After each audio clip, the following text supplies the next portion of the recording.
تو یہ بہت غیر معمولی جو ہے غزوہ تھا، غزوہ احزاب. اسی لیے اس غزوے کے بعد اس حوالے سے اللہ تعالیٰ نے اپنی کمنٹری ارشاد فرمائی، وہ سورۃ الاحزاب میں آئی، اور اسی نسبت سے اس کا نام سورۃ الاحزاب ہے. غزوہ بدر کے حوالے سے آپ نے سورۃ الانفال پڑھ کے دیکھ لیں، اور اسی طریقے سے غزوہ تبوک کے حوالے سے سورہ التوبہ پڑھ کے دیکھ لیں، اور یہ غزوہ خندق، غزوہ احزاب کے حوالے سے مسلسل 2 رکوع جو ہیں وہ اسی کے اوپر ہیں، آیت نمبر 19 سے لے کر 27 تک.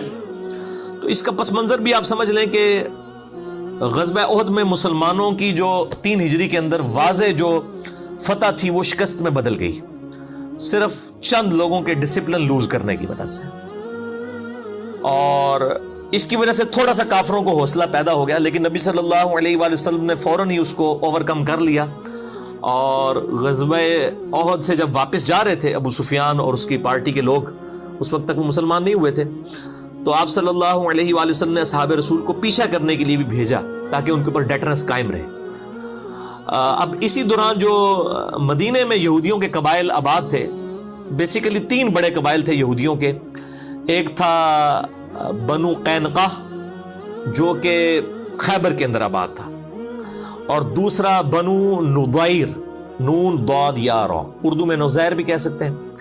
یہ مدینے کے اندر آباد تھا، لیکن یہ آئے دن جو ہے وہ یعنی مسلمانوں کے خلاف سازشیں کرتے رہتے تھے.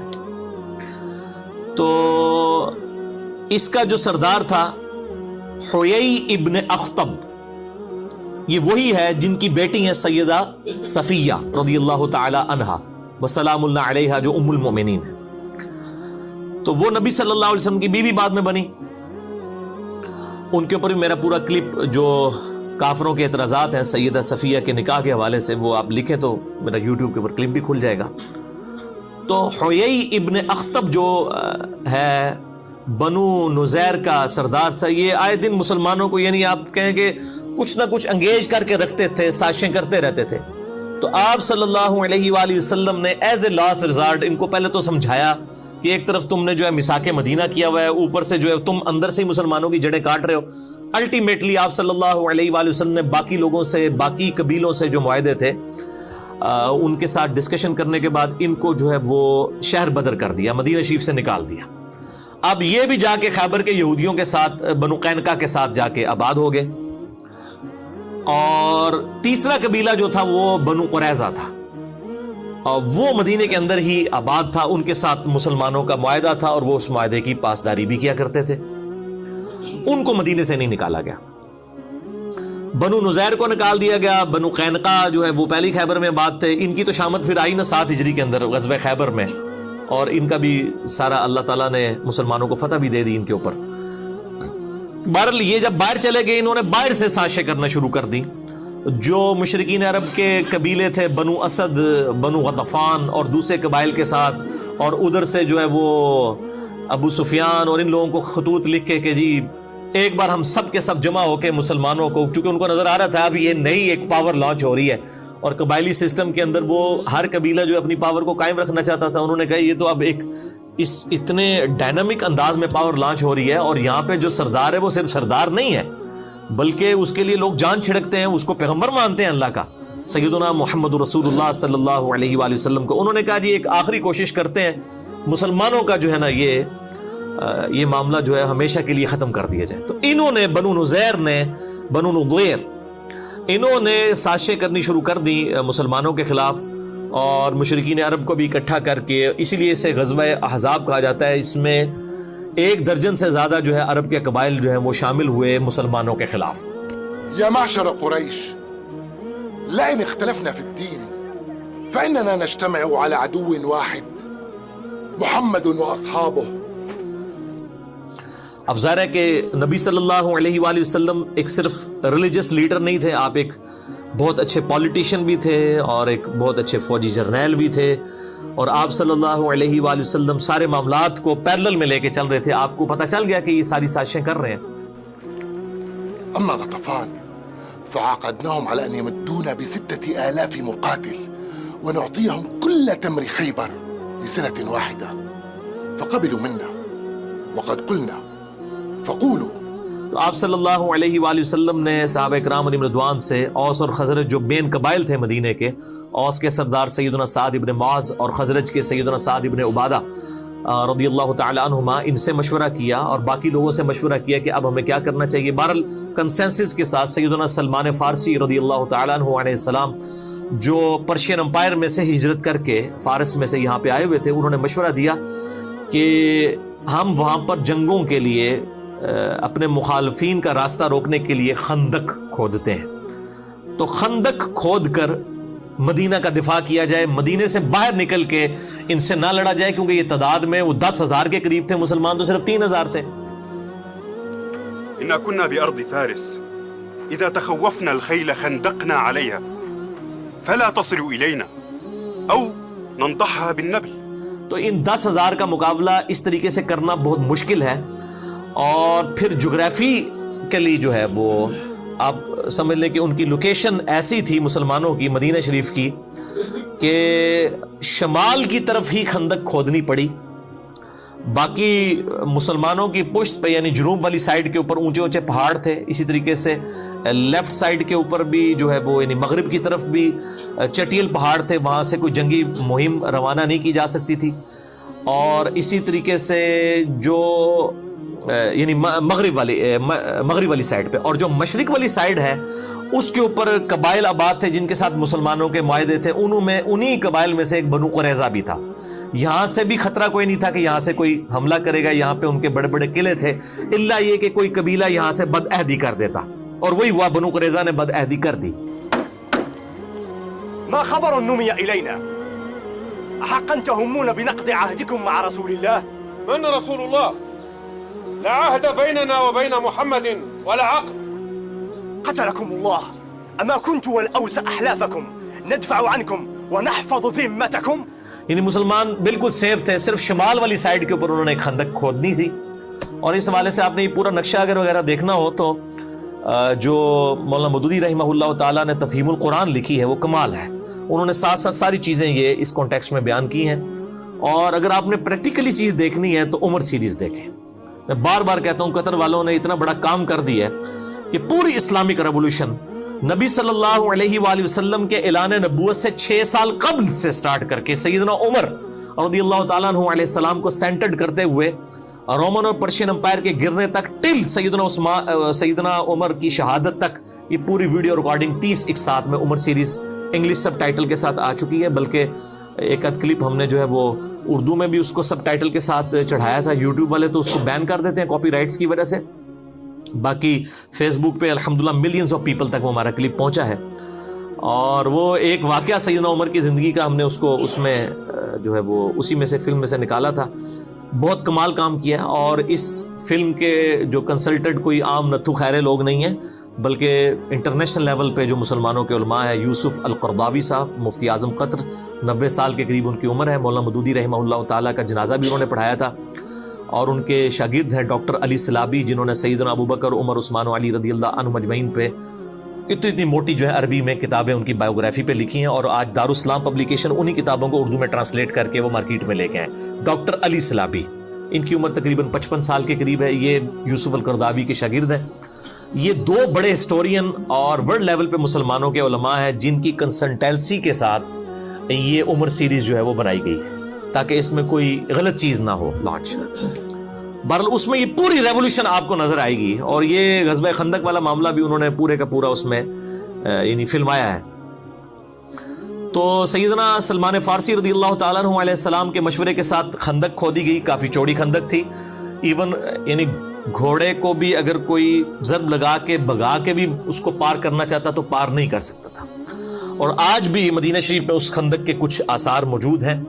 جو لوگ یعنی مدینہ شریف کی ہسٹوریکل جگہوں کا وزٹ کرنا چاہتے ہیں، وہ مسجد نبوی کے باہر ٹیکسی ڈرائیورز کھڑے ہوتے ہیں، وہ آپ کو ان جگہوں کے اوپر لے جاتے ہیں.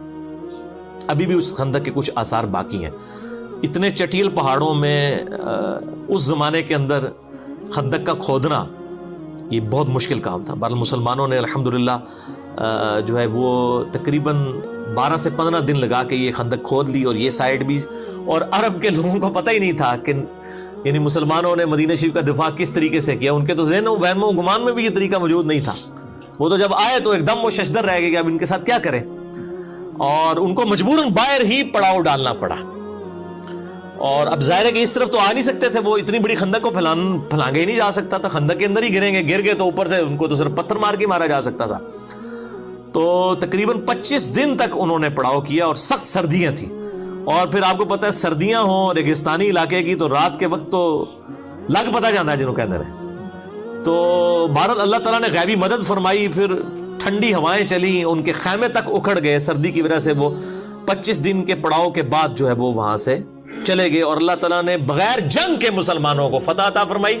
لیکن یہ اتنی مشکل غزوہ تھا کہ یعنی اللہ تعالیٰ نے اتنے، جس کو کہتے ہیں نا، شدید الفاظ کے ساتھ کسی اور غزوے کا ذکر نہیں کیا جتنا سورۃ الاحزاب میں غزوہ خندق کا ذکر کیا ہے، کہ یہ مسلمانوں کو اللہ تعالیٰ بات ہے ہم نے ہلا کے رکھ دیا، اتنی بڑی آزمائش ان کے اوپر ڈالی.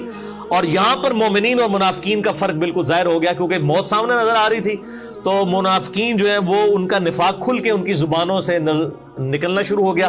اسی کا ذکر آپ ان آیات میں سنیں گے بھی کہ یار یہ تو نبی صلی اللہ علیہ وسلم نے اور اللہ نے نعوذ باللہ ہمارے ساتھ جھوٹے جو ہے وہ وعدے کیے تھے، اور یہ تو جناب موت ہمارے گلے پڑ گئی ہے، ہماری بیویاں بھی پیچھے مطلب وہ بے آسرا ہو جائیں گی، اور ہمارے لیے تو ٹوائلٹ جانا مشکل ہو گیا ہے. اور یہ نبی جو ہے میں کہہ رہا ہے کہ رومن اور پرشین امپائر گریں گی، کیونکہ وہ دلائل النبوہ امام بیہقی کی کتاب میں آتا ہے نا، مسند احمد میں بھی آتا ہے کہ ایک اسی خندق کے موقع پر ایک پتھر نہیں ٹوٹ رہا تھا، بہت بڑا پتھر.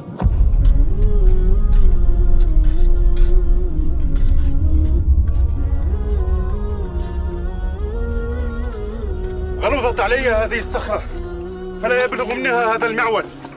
قد سمعك رسول الله يا سلمان. تو نبی صلی اللہ علیہ وسلم کو آ کے شکایت کی گئی، تو آپ صلی اللہ علیہ وسلم نے اس پہ 3 دفعہ کدال مارا اور وہ ریزہ ریزہ ہو گیا. پہلی دفعہ جب کدال مارا تو آپ صلی اللہ علیہ وآلہ وسلم کے لیے ایک روشنی ظاہر ہوئی، صحابہ نے نہیں وہ دیکھی، یعنی آپ صلی اللہ علیہ وسلم کو ظاہر ہوئی. پھر دوسری دفعہ، تیسری دفعہ، پھر آپ صلی اللہ علیہ وآلہ وسلم نے فرمایا کہ 3 دفعہ روشنی میرے لیے ظاہر ہوئی، ہر دفعہ جو میں نے کدال مارا پہلی دفعہ اللہ تعالیٰ نے مجھے رومن امپائر عطا فرما دی.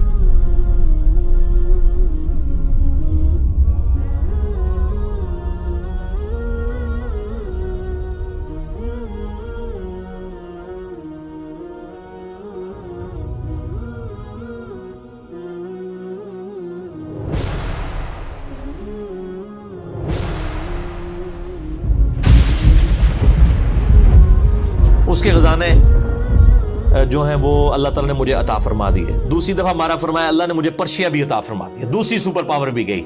اور تیسری دفعہ فرمایا اللہ نے مجھے یمن بھی عطا فرما دیا. اور منافقین جو تھے اوپر سے کلمہ گو مذاق اڑا رہے تھے کہ ہم تو ٹائلٹ جانے سے مجبور ہوئے ہیں، اور یہ پیغمبر ان کو کہہ رہا ہے کہ رومن اور پرشین امپائر گرے گی. یہاں تو یہ ان عرب کے قبائل کا مقابلہ نہیں کر پا رہے، تو یہ رومن اور پرشین امپائر کیسے یعنی گرائیں گے؟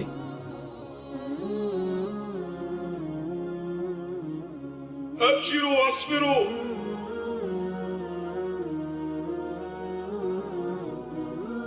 فوالله ما يبلغ القوم منا شيئا فإن رسول الله قد ضرب صخرة مستغلظة 3 ضربات لمعت معها 3 برقات وكان يبتسم في كل مرة.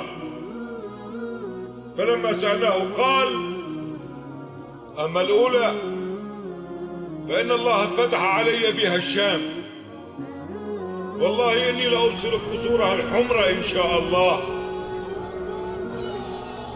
أما الثانية فأعطيت بها مفاتيح فارس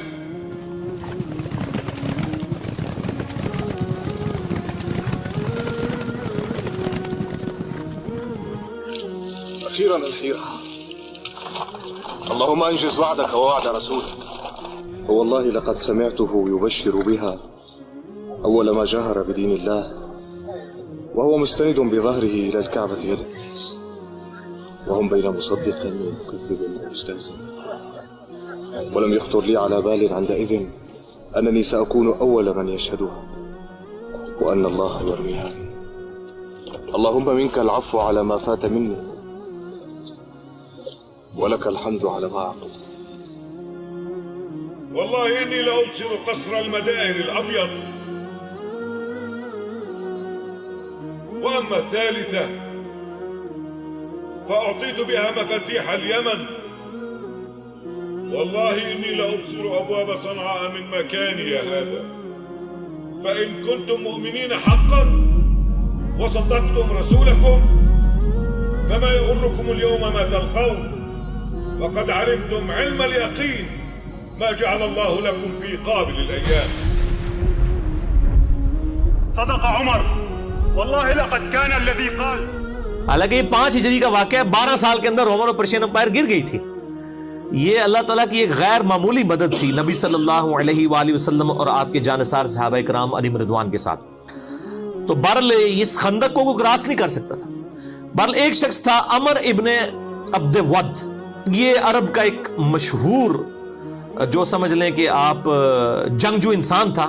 اس کے بارے میں مشہور تھا کہ یہ 100 آدمیوں سے اکیلا لڑ سکتا ہے، اتنی تیز یہ تلوار چلاتا تھا، اور یہ کسی میدان جنگ میں کبھی اس کو مات نہیں ہوئی تھی. جب بھی کسی سے لڑا اس نے اس کو قتل کیا. اور یہ یعنی 90 سال اس وقت اس کی عمر ہو چکی ہوئی تھی. یہ بھی مشرکین عرب کی طرف سے مسلمانوں کے لیے کے خلاف لڑنے کے لیے آیا. اس نے جو ہے وہ اپنے گھوڑے کو جو ہے وہ ایڑی لگائی اور خندق پھلانگ کے دوسری طرف آ گیا. اب آ کے وہ للکار رہے کہ کوئی ہے آ کے میرا مقابلہ کرے. کسی کی جرت نہیں ہوئی کہ وہ شخص کے سامنے آئے، کیونکہ اس شخص کے سامنے آنے کا مطلب موت تھا. 3 دفعہ اس نے للکارا. نبی صلی اللہ علیہ وسلم کے صحابہ میں سے صرف سیدنا علی تھے جنہوں نے 3 دفعہ اٹھ کے اس کا مقابلہ کرنے کے لیے چیلنج کو قبول کیا، لیکن 3 دفعہ نبی صلی اللہ علیہ وسلم نے ان کو ہاتھ سے پکڑ کے بٹھا دیا کہ تم نے نہیں اٹھنا. ظاہر ہے وہ سیدنا علی کی ایک فضیلت باقی لوگوں کے اوپر ظاہر کرنی تھی کہ یہ اتنی دلیری دکھا رہا ہے، اور کوئی شخص نہیں اٹھا. 3 دفعہ سیدنا علی اٹھے، لیکن نبی صلی اللہ علیہ وسلم نے بازو سے پکڑ کے بٹھا دیا. اب سیدنا علی کوئی اپنی بہادری کی وجہ سے نہیں اٹھ رہے تھے، ان کی جو اندر جو ایک پیشن اور ایمان کا لیول تھا نا، وہ یہ تقاضا کرتا تھا کہ ایسی کی تیسی اس کی. تو بہرحال 3 دفعہ بھی جب اس نے کہا تو نبی صلی اللہ علیہ وآلہ وسلم نے سیدنا علی کو یعنی روانہ کیا. اور سیدنا علی کی اس وقت آپ دیکھ لیں عمر کتنی تھی، آلموسٹ 28 سال، 27 یا 28 سال عمر تھی. یہ اس وقت کا واقعہ. من يبارز؟ يا عمرو إنك قد كنت عاهدت الله ألا يدعوك رجل من قريش إلى إحدى خلتين إلا أخذتها منه. أجل. تو اب وہ جب سامنے آیا تو سیدنا علی کے جو والد تھے ابو طالب، ان کے ساتھ اس کی دوستی تھی عمر ابن عبد ود کی. اور اس نے کہا کہ یار تو کیوں میرے ہاتھوں مرنا چاہتا ہے، تو کسی اور کو بھیجو، میں تمہارے ساتھ لڑائی نہیں کروں گا. تو سیدنا علی نے کہا کہ نہیں میں تیار ہوں، جب تم نے چیلنج کیا ہے تو میں مقابلے کے لیے آ گیا ہوں. تو اس نے کہا کہ میں ہر شخص کو جو ہے نا وہ 3 دفعہ مہلت دیتا ہوں اس حوالے سے کہ وہ اپنی 3 کوئی موت سے پہلے خواہشات کا اظہار کر دے، کیونکہ اس نے مرنا تو ہے میرے ہاتھوں، تو 3 خواہشات کا اظہار کر سکتا ہے، تو میں اس کی 3 خواہشات پوری کر دوں. تو سیدنا علی نے کہا کہ میری پہلی خواہش یہ ہے کہ تو کلمہ پڑھ کے مسلمان ہو جا. فإني أدعوك إلى الله ورسوله وإلى الإسلام. لا حاجة لي بذلك. فإني أدعوك إلى النزال. لما يا ابن أخي؟ فوالله ما أحب أن أقتلك. لكني والله أحب أن أقتلك. ٹھیک ہے، یہ دیکھیں نا تربیت کیا ہوئی ہے. غزوہ خیبر کے موقع پر بھی جب سیدنا علی کو نبی صلی اللہ علیہ وسلم نے بھیجا تو اس وقت بخاری مسلم میں آتا ہے کہ علی پہلے ان کو دعوت دینا، اگر تیری وجہ سے ایک شخص کو بھی ہدایت مل گئی تو تیرے لیے سرخ اونٹوں سے بہتر ہے. تو عمر ابن عبد ود نے کہا کہ نہیں میں تو ایمان تو نہیں قبول کروں گا. تو دوسرا سیدنا علی نے کہا کہ دوسری میری خواہش یہ ہے کہ تم لوگ واپس چلے جاؤ. کیوں لڑائی کے اوپر آمادہ ہوتے ہو اور اپنے آپ کو بھی مشکل میں ڈالا ہوا ہے، ہمیں بھی مشکل میں ڈالا ہے، واپس چلے جاؤ. تو اس نے کہا ہم تو لڑنے کے لیے آئے، واپس کیوں جائیں. اور تیسری خواہش پھر سیدنا علی نے کہا کہ میرے ساتھ لڑائی کرنے کے لیے تیار ہو جاؤ. یہ تیسری خواہش سیدنا علی نے کی. ٹھیک ہے، تو بہرحال ایک وار کے اندر ہی اس کا کام تمام کر دیا سیدنا علی رضی اللہ تعالیٰ عنہ نے، اور اس کو جہنم واصل کر دیا عمر ابن عبد ود کو. یہ بہت بڑا ایک واقعہ تھا، اور اس کی اتنی ڈیٹرس پڑی مشرکین عرب کے اوپر کہ ان کے پاؤں پھر لڑکھڑا گئے. پھر کسی نے جرت نہیں کی دوبارہ خندق کو کراس کرنے کی، کیونکہ ظاہر ہے جب ان کا سب سے بڑا جرنیل جس کے اوپر ان کو مان تھا تو وہ ایک 27 سال کے لڑکے کے ہاتھوں مارا جاتا ہے. ظاہر ایک ینگ ایج کا بندہ. تو وہ پھر اللہ تعالیٰ کی طرف سے غیبی مدد بھی آ گئی. یعنی موسم کی سردی، پھر خیموں کی وجہ سے اکھڑنا، خیموں کا اکھڑنا، ہواؤں کے چلنے کی وجہ سے یہ سارے کے سارے معاملات ہوئے. اسی دوران اللہ تعالیٰ نے غیبی مدد مسلمانوں کے ساتھ اس حوالے سے کی کہ بنی جو غطفان تھا اس میں سے ایک شخص تھا نعیم بن مسعود رضی اللہ تعالیٰ عنہ علیہ السلام، انہوں نے اسلام قبول کر لیا.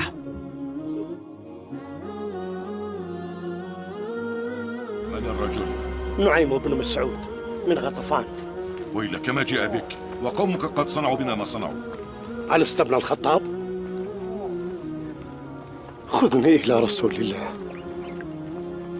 كيف قلت؟ مسلم أنت؟ لیکن انہوں نے اپنے اسلام کا اظہار کسی سے نہیں کیا. چپ کر کے نبی صلی اللہ علیہ وآلہ وسلم کے خیمے میں آئے اور کہا یا رسول اللہ صلی اللہ علیہ وآلہ وسلم، میں آپ کو اللہ کا پیغمبر مانتا ہوں، آپ میرے ذمہ کوئی کام لگائیں کہ اس جنگ کی صورتحال میں کوئی ایسا کردار ادا کر دوں کہ یہ جنگ ٹل جائے. اور اس نے ایک یعنی مشورہ سامنے رکھا، اور ظاہر ہے کہ جنگ تو ہے ہی دھوکے کا نام. صحیح بخاری و مسلم میں احادیث موجود ہے. ظاہر ہے کہ وہ جنگ کے اندر یہ معاملات کرنے پڑتے ہیں. بال یہ جو کہا جاتا ہے نا محبت اور جنگ میں ہر چیز جائز ہے، یہ غلط ہے. محبت تو غیر محرم عورت کے ساتھ بغیر نکاح کے رشتے کے ویسے ہی حرام ہے. تو محبت تو صرف بیوی کے ساتھ کی جا سکتی ہے، بچوں کے ساتھ، ماں باپ کے ساتھ جو رشتے ہیں.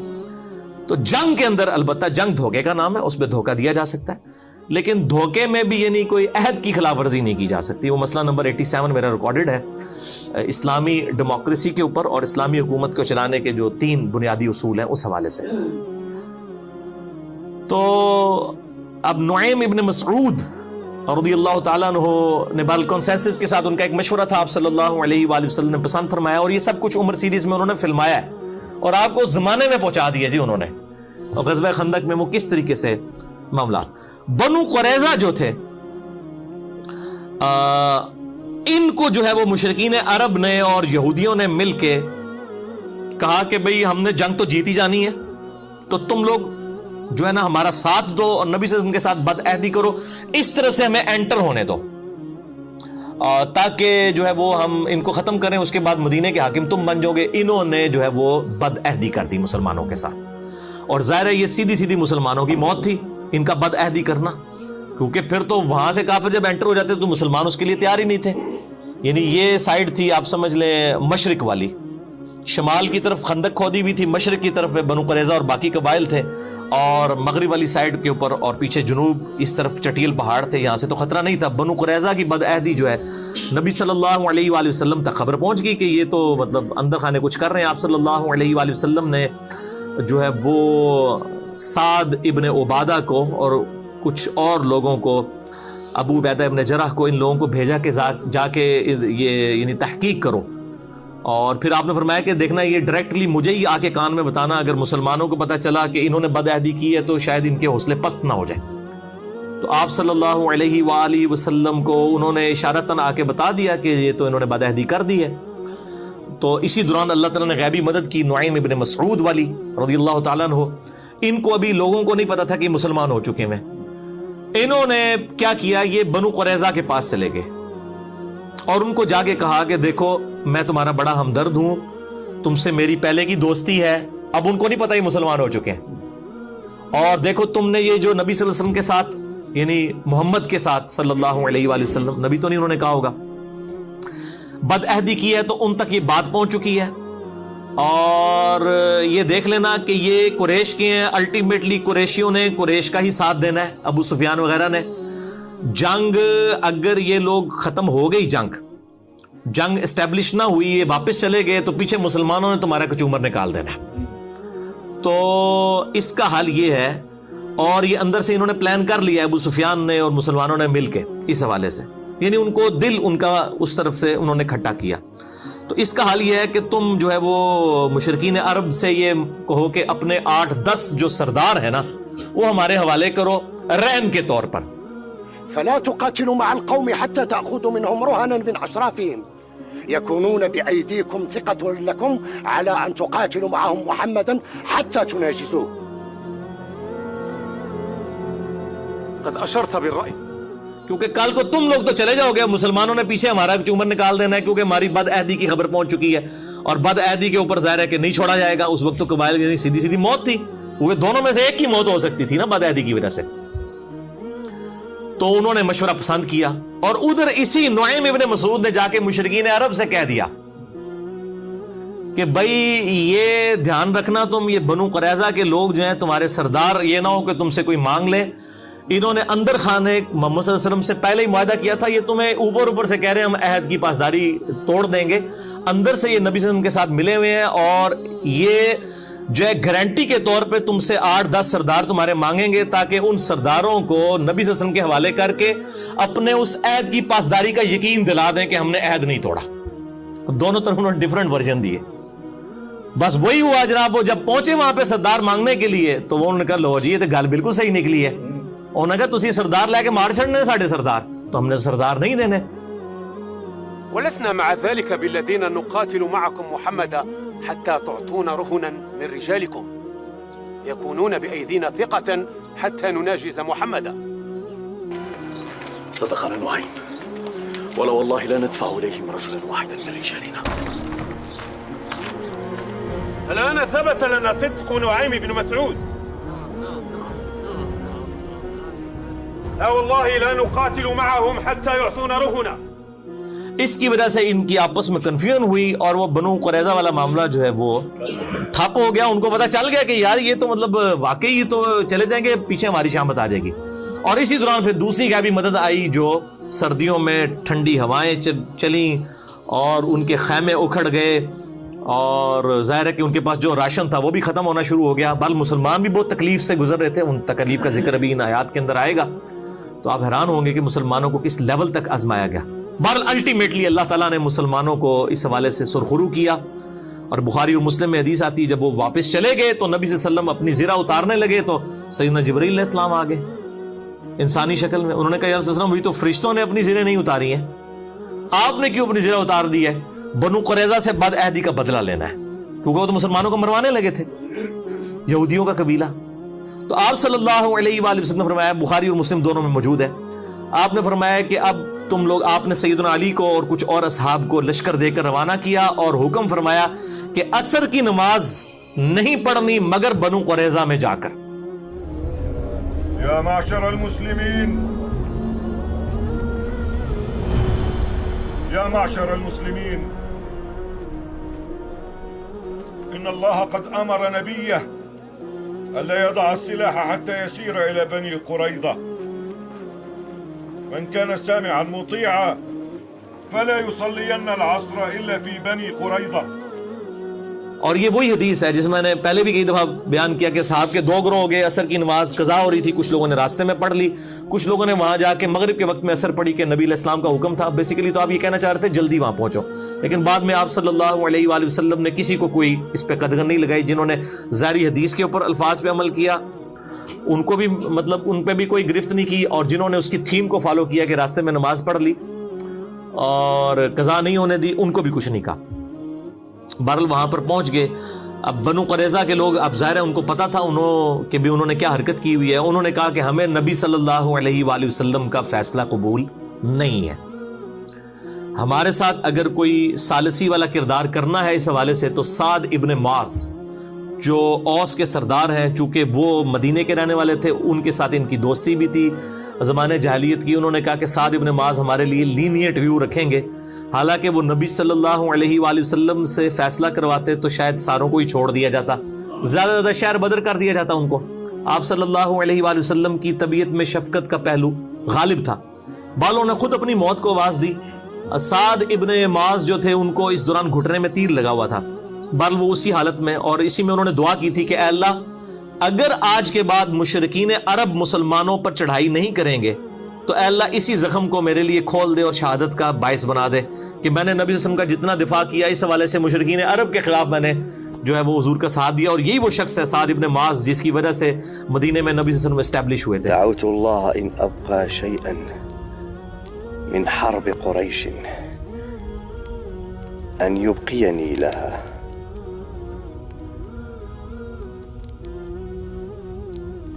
وإن كان الله قد وضعه الحرب بيننا وبينهم أن يجعلها لي شهادة. اور بعد میں ان کا زخم بھی وہ گھٹنے کا کھل گیا اور وہ شہید ہو گئے اسی زخم میں. اسی گھٹنے کی تکلیف میں ہی وہ وہاں پر گئے اور انہوں نے پھر کہا کہ تمہیں میرا فیصلہ قبول ہے، تو پھر میرا فیصلہ یہ ہے کہ جو تم میں سے جوان لوگ ہیں اور یعنی مرد، ان سب کو قتل کیا جائے گا بد عہدی کی سزا میں، کیونکہ تورات کے اندر بھی بد عہدی کی سزا یہی لکھی ہوئی ہے. بد عہدی کا مطلب یہ ہے کہ آپ مسلمان قتل ہو جاتے ہیں نا اس کے بدلے میں، تو اب ان کو بھی اس مقابلے میں قتل ہونا چاہیے کہ انہوں نے مسلمانوں کے قتل کے فتوے جاری کر دیے اس حوالے سے کہ بد عہدی کی. اور عورتوں کو اور بچوں کو، اور بچے ایسے کہ یعنی جو بہت چھوٹے بچے ہیں جن کے زیر ناف بال نہیں اگے ہوئے، جو بلوغت کی عمر تک نہیں پہنچے ہوئے، ان بچوں کو جو ہے وہ مسلمان قیدی بنا لیں گے اور ان کے مال کو بھی. اور اس کو پھر قرآن پاک میں اللہ تعالیٰ نے سورۃ الاحزاب کے اندر انڈورس بھی کر دیا. تو بہرحال مطلب وہ ہزاروں یہودی ایک دن کے اندر قتل کیے گئے، ان کو بد عہدی کی سزا ملی. اور اس واقعے کو آؤٹ آف کنٹیکسٹ آج کافر جو ہیں وہ مسلمانوں کے خلاف نبی صلی اللہ علیہ وآلہ وسلم کے کریکٹر کے حوالے سے پیش کرتے ہیں کہ جی دیکھیں اتنے یہودیوں کو ایک دن میں قتل کیا گیا، لیکن ایک پوری اس کے پیچھے تھیم ہے. آج بھی جو غدار ہیں ان کی سزا ساری حکومتوں کے اندر قتل ہی ہوتی ہے، اور انہوں نے تو اس بڑے لیول کی غداری کی ہے کہ مطلب مسلمان سارے کے سارے مارے جاتے ہیں. اگر یہاں سے اللہ تعالیٰ بر وقت اپنے نبی صلی اللہ علیہ وآلہ وسلم کو غیبی خبر نہ دیتا، وحی کی تائید نہ حاصل ہوتی، تو ظاہر الٹیمیٹلی یہ سزا ہونی تھی اور ان کی اپنی شریعت کے مطابق سزا دی گئی. تو یہ بد عہدی کی سزا والا جو معاملہ تھا یہ کفار کے ساتھ ہوا تھا، مسلمانوں کے ساتھ نہیں ہوا تھا. مسلمانوں کے ساتھ جب اس طرح کے معاملات ہوتے ہیں تو نہ ان کی عورتوں کو لونڈیاں بنایا جاتا ہے، نہ ان کے مردوں کو غلام بنایا جاتا ہے. اور اس کی واضح مثال جو ہے وہ جنگ جمل، صفین اور نہروان ہے. سیدنا علی رضی اللہ تعالیٰ عنہ علیہ السلام نے تینوں جنگوں کے اندر اپنے مخالفین کو شکست فاش دی ہے، لیکن نہ تو کسی کی عورت کو اپنا غلام بنایا ہے، نہ کسی کے مرد کو غلام بنایا ہے، نہ اس طریقے سے. اور ایون بعد میں بھی آپ رضی اللہ تعالیٰ عنہ نے علیہ السلام ان کے وظیفے بھی اسی طریقے سے جاری رکھے، چاہے جمل کے لوگ ہوں، صفین کے ہوں، نہروان کے ہوں. اس حوالے سے آپ رضی اللہ تعالیٰ عنہ علیہ السلام جو ہے وہ امت کے لیے ایک رول ماڈل ہے. تو مسلمانوں کے جو مسلمانوں کے ساتھ معاملات ہیں ان کا معاملہ الگ ہے، کفار والا معاملہ الگ ہے. اس طرح کے آؤٹ آف کانٹیکسٹ چیزوں کو پیش کرنے سے بعض اوقات اسلام کے لیے بدنامی کا مسئلہ بن جاتا ہے. اس لیے میں نے اب اس کو بنو قریظہ کے حوالے سے یہاں پہ آیات بھی آ جائیں گی، تو یہ پوری کی پوری نٹ شیل میں نے آپ سمجھ لیں کہ سب کچھ بیان کر دیا. میں آخر میں پھر یہ کہوں گا کہ جو نعیم ابن مسعود رضی اللہ تعالیٰ عنہ کی جو حکمت سامنے آئی، اسی طریقے سے جو اللہ تعالیٰ نے غیبی مدد فرمائی اس موسم کی تبدیلی کی وجہ سے، پھر خندق والا معاملہ، یہ ساری کی ساری چیزیں اگر آپ نے فزیکلی دیکھنی ہے اور آپ اس زمانے میں پہنچنا چاہتے ہیں تو آپ عمر سیریز ضرور دیکھیں. اس کے اندر یہ ساری ایون وہ خندق توڑنے والا، پتھر کے توڑنے والا اور رومن اور پرشین امپائر والی جو خوشخبری ہیں وہ والا سین بھی انہوں نے نبی صلی اللہ علیہ وسلم کو تو نہیں دکھایا، انہوں نے باقی اصحاب کو انہوں نے سب کو دکھایا اور کمال وہاں تک پہنچا دیا. جی وہ لگتا ہے کہ انسان وہاں پہ موجود ہے. یہ بہت بڑی خدمت کی ہے. میں کہتا ہوں عرب کے لوگوں میں بجلی بھر دی ہے عمر سیریز نے، اور اس کا جو ٹیسٹ ہے وہ عربی میں ہونا ہے. اسی لیے دیکھیں یوٹیوب نے غائب کر دی عمر سیریز، یوٹیوب کے اوپر سے بین کر دیا اس کو. بہر الحمدللہ وہ مطلب مختلف ویب سائٹس کے اوپر موجود ہے، آپ ڈاؤن لوڈ کر سکتے ہیں انگلش سب ٹائٹل کے ساتھ. ہے تو عربی کے اندر ہے لیکن انگلش سب ٹائٹل کے ساتھ اویلیبل ہے. اب اردو کی ڈبنگ والا معاملہ آپ کو پتہ ہے، انڈیا پاکستان بنگلہ دیش کے علماء جو ہیں ان کی ایک خاص ایک چیزوں کو، یعنی یہ تو پہلی دفعہ آپ کو پتہ اسپیکر آیا تو شیطانی آواز کی اونچ اسپیکر تو تھلے ہی نہیں لیندے. وہ اسی طریقے سے کیمرے کا مسئلہ ہو، تصویروں کا مسئلہ ہو، ان کا آپ ایٹیچیوڈ شروع کا دیکھیں اور بعد میں ان کی کیا حالت ہوتی ہے کہ کیمرے سے نیچے نہیں اترتے. تو انشاءاللہ تعالیٰ یہ معاملات بھی ان کو آہستہ سے سمجھ آئیں گے. ان کو 25-30 سال کے بعد چیزیں سمجھ آتی ہیں. میں نے دیکھا ہے تقریباً اتنا گیپ ہے ان کو چیز سمجھ آنے میں. تو بہرحال اس وقت جو لوگ یعنی کئی مطلب لاکھوں کیا کروڑوں مسلمان ہیں جو رات کو اس وقت تک نہیں سوتے جب تک کہ ہالی ووڈ کی کوئی فل فلم نہ دیکھ لیں، تو ہم ان کو ضرور مشورہ دیں گے کہ آپ عمر سیریز تو دیکھیں. As far as picturisation is concerned کسی بھی ہالی ووڈ کی فلم سے وہ کم فلم نہیں ہے. انہوں نے واقعی اس زمانے میں پہنچا دیا ہے اور ملینز آف ڈالر خرچہ کر کے قطر والوں نے اہل سنت ہیں اور اہل سنت کے علماء کی کنسلٹیشن کے ساتھ ڈاکٹر علی سلابی اور یوسف القرضاوی اور باقی علماء ان کی کنسلٹیشن کے ساتھ یہ ویڈیو بنی ہے. انگلش جس کو آتی ہے وہ سب ٹائٹل کے ساتھ اس کو روک کے دیکھ سکتا ہے، انجوائے کرے گا. آپ عربی بھی آپ کی بڑی امپروو ہوگی، اور عربی بھی انہوں نے وہ قرآنک عربی جو ہے وہ بادیہ نشین عربک والوں کی عربی استعمال کی ہے، وہ آپ کو ٹیسٹ فیل ہوتا ہے، آپ کو لگتا ہے آپ قرآنک عربی سن رہے ہیں. پھر جو ایک عربیوں کا سٹائل ہے، عربی یا پٹھان، ان دونوں میں ایک چیز کامن ہے، یہ آپس میں نارمل گفتگو بھی کر رہے ہو نا تو تیسرے بندوں کو آپس میں لڑتے ہوئے دکھائی دیتے ہیں.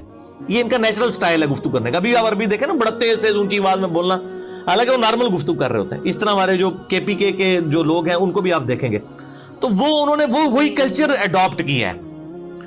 یہ طارق جمیل والا سٹائل نہیں تھا صحابہ کرام علیہم رضوان کا گفتگو کرنے کا آپس میں، عرب سٹائل وہی تھا. آپ دیکھیں سیدنا عمر کا بھی، اور وہ تو سارے مطلب ڈائلاگ جو انہوں نے لکھے ہیں وہ تو حدیث کی کتابوں میں موجود ہے. وَيْحَكَ تیرا ستیہ ناس ہو. یہ یعنی ان کی ایک آپ سمجھے تکیہ کلام ہوا کرتا تھا جب بھی کوئی اس طرح کی چیزیں یعنی رپورٹ ہوئی ہیں. جیسا کہ سیدنا عمر کا انہوں نے دکھایا کہ جب وہ شہادت کے زخم میں تھے تو سیدنا مغیرہ ابن شعبہ نے وہاں پہ مشورہ دے دیا کہ آپ اپنے بیٹے عبداللہ بن عمر کو اپنے بعد خلیفہ نامزد کر دیں. اور یہ مغیرہ ابن شعبہ رضی اللہ تعالیٰ عنہ جنہوں نے حضرت معاویہ کو بھی یزید کو ولی عہد بنانے کا مشورہ دیا تھا، تو اور انہی کے غلام نے سیدنا عمر کو بھی شہید کیا تھا. تو انہوں نے اس زخم میں جب یہ بات کی تو پھر سیدنا عمر نے وَيْحَكَ، ٹھیک ہے تباہ و برباد ہو جا تو، تیری ہلاکت ہو، تو اس طرح کے مشورے مجھے دے رہا ہے. نبی صلی اللہ علیہ وسلم کوئی بادشاہ تو نہیں تھے، وہ تو اللہ کے پیغمبر تھے. أدلك عليه يا أمير المؤمنين، استخلف ولدك عبد الله بن عمر. قاتلك الله، والله ما أردت الله بهذا. لا أرب لنا في أموركم، وما حمدتها فأرغب فيها لأحد من أهل بيتي. تو آپ نے پھر 6 رکنی کمیٹی بنائی جو صحیح بخاری میں آتا ہے، سیدنا علی، عثمان، طلحہ، زبیر، سعد بن ابی وقاص، عبد الرحمن بن عوف رضی اللہ عنہم اجمعین، اور 7واں بندہ عبداللہ بن عمر کو مشورتاً شریک کیا اور کہا کہ اس کو کسی نے خلیفہ نہیں چننا، ان 6 میں سے کسی کو چننا ہے. ولكني جعلتها شورى. في 6 مات رسول الله وهو عنهم راض: عثمان وعلي وطلحة والزبير وعبد الرحمن بن عوف وسعد بن أبي وقاص. فليجتمعوا في بيت أحدهم ويتشاوروا ثم يختاروا منهم رجلا. بہرحال یہ ایک پوری ڈیٹیل، یہ ساری چیزیں جو ہیں وہ عمر سیریز کے اندر انہوں نے فلمائی ہوئی ہیں، جسے شوق ہے تو ضرور دیکھیں. أيما رجل منكم ولي هذا الأمر فليتق الله ولا يحمل قومه على رقاب المسلمين. أوصيه بالمهاجرين الأولين خيرا أن يعرف لهم سابقتهم، وأوصيه بالأنصار خيرا فيقبل من محسنهم ويتجاوز عن مسيئهم، وأوصيه بأهل الأمصار خيرا فإنهم ردء العدو وجبات الفيء.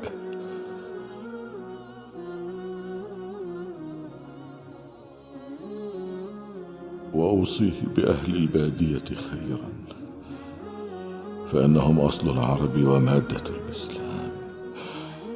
وأوصيه بأهل الذمة خيرا أن يقاتل من ورائهم ولا يكلفهم فوق طاقتهم.